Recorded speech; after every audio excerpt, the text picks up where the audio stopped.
Something else to be aware of within Design Modeler in Workbench is the two different types of geometry which are available. There's a Workbench geometry type and a Design Modeler geometry type.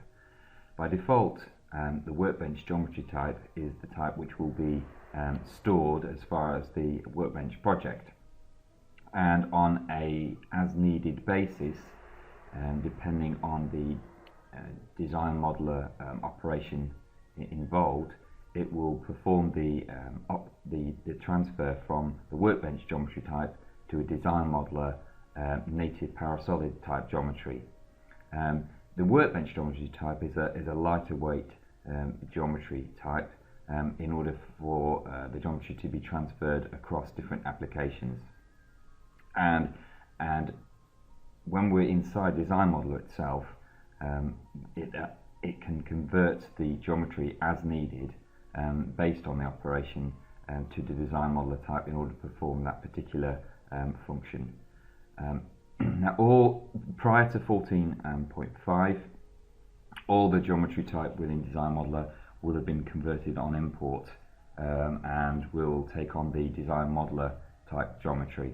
But from 14.5 onwards, we're now a little bit more intelligent and only converting bodies where needed to be converted. So on import, everything will be the Workbench geometry type, and then we'll convert to Design Modeler geometry type as needed.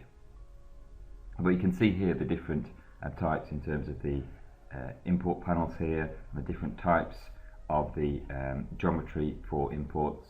You can opt to choose a different type to be the default for that particular import for the attach of the external CAD, but by default it will take on the Workbench type as mentioned, and then convert as necessary the bodies for the Design Modeler type.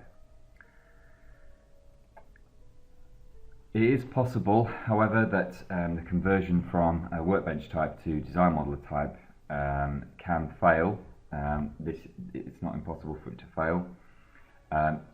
The features will automatically convert the geometry before performing the operation, as I mentioned, but it can fail during that conversion step. And this can be due to a number of different reasons. The lower topology entities could have failed during the transfer, which will imply that the higher order entities will also fail. A non-manifold configuration of geometry will fail to allow it to reconstruct the new geometry in a Design Modeler or Parasolid representation. In that case, we may need to go back to the lowest entity level of topology in order, i.e. back to the vertices and edges in order to rebuild, for example, back from sketches, or actually rebuild in the CAD system in order to allow it to convert successfully. But it's also possible to convert manually as well, to avoid a time-consuming conversion of the entire assembly, and you can do that with this conversion button here, and you can see some of the options you have here for converting, for simplifying and cleaning selected bodies.